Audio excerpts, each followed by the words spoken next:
Hi, നമ്മുടെ വണ്ടിയുടെ painting എല്ലാം ഏകദേശം തീരാറായി. ലാസ്റ്റായിട്ട് കുറച്ച് കാര്യങ്ങളും സൈഡ് ഫുഡ് ഡ്രസ്സും ബാക്കും ഫ്രണ്ടും ബമ്പറും കാര്യങ്ങളെല്ലാം നമുക്ക് മാറ്റ് മാത്രം അടിച്ചത്. ബാക്കി എല്ലാ കാര്യങ്ങളും കഴിഞ്ഞ് ഈ വണ്ടിയുടെ ക്ലിയറും കാര്യങ്ങളെല്ലാം അടിച്ച് കഴിഞ്ഞ് ഇനി കുറച്ച് മാറ്റടിക്കുക, അതിനകത്ത് കുറച്ച് ക്ലിയർ അടിക്കുക. ക്ലിയർ അടിച്ചിട്ടുണ്ടെങ്കിൽ അത് കഴിവാൻ നേരത്തെ കളയിപ്പോൾ ചാൻസ് ഉണ്ട്. അതുകൊണ്ട് കുറച്ച് ക്ലിയറൊക്കെ അടിച്ച് അതൊക്കെ കഴിഞ്ഞാൽ പിന്നെ നമ്മുടെ വണ്ടിയുടെ സെറ്റിംഗ് ഭാഗമാവും.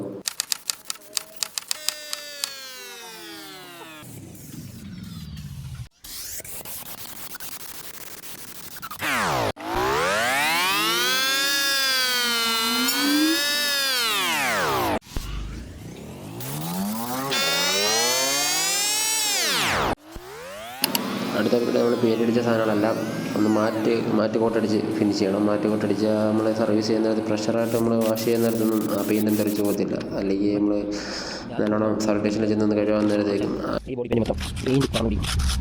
ഞാൻ ഫുള്ള് ഇളക്കി നമ്മൾ ഈ വണ്ടി ചവിട്ടും ഫുഡ് സ്റ്റെപ്പ് ഫുള്ള് നമ്മൾ മാറ്റടിച്ചാൽ ക്ലിയർ അടിച്ചാൽ അതുപോലെ അതിനുവേണ്ടി ഞാൻ ബോഡി പെയിൻറ്റ് വരയ്ക്കാൻ നമ്മൾ റാപ്പ് ചെയ്തത്. അകത്ത് വരുന്ന ഇതിന് മാറ്റ് ബ്ലാക്ക് അടിക്കണ്ടേ, അതും പെയിൻറ്റ് അടിച്ച് റിമ്മൊക്കെ ഊരി പെയിൻറ്റ് അടിച്ചോണ്ടിരിക്കുക. റിമ്മ് ഊരിയ പെയിൻറ്റ് അടിക്കുക. അല്ലെങ്കിൽ അതിനകത്ത് മൊത്തം നമ്മൾ സിൽവർ അടിച്ചതിനകത്ത് മൊത്തം ആ മാറ്റ് കളർ വരും. ഊരിട്ടടിക്കുന്നത് എത്രയ്ക്ക് നല്ല വൃത്തിയായിട്ടിരിക്കും. ഇതാണ് അതിൻ്റെ ഒരു വ്യൂ. ഇത് മാറ്റടിച്ച് കഴിഞ്ഞാൽ ഇരിക്കും. അല്ലെങ്കിൽ അത് നമ്മളിപ്പോഴത്തെ റിമ്മിരിക്കുന്നവരിക്കും വൃത്തിയായിട്ടിരിക്കും. അതങ്ങനെ കാണാത്തൊരു വൃത്തിയായിട്ടിരിക്കും. ഇതിനകത്ത് നമ്മൾ മാറ്റടിച്ച് ടയറിൻ്റെ റിമ്മ് ഇച്ചിരി ഇടുത്തറിയും. കാരണം ടയർ ഫുള്ള് മാറ്റ് കളറും, അത് സെൻറ്ററിൽ മാറ്റി വരുമ്പോൾ സൈഡ് സിൽവറാവും. അപ്പോൾ കാണാൻ നല്ല വൃത്തിയായിട്ടിരിക്കും.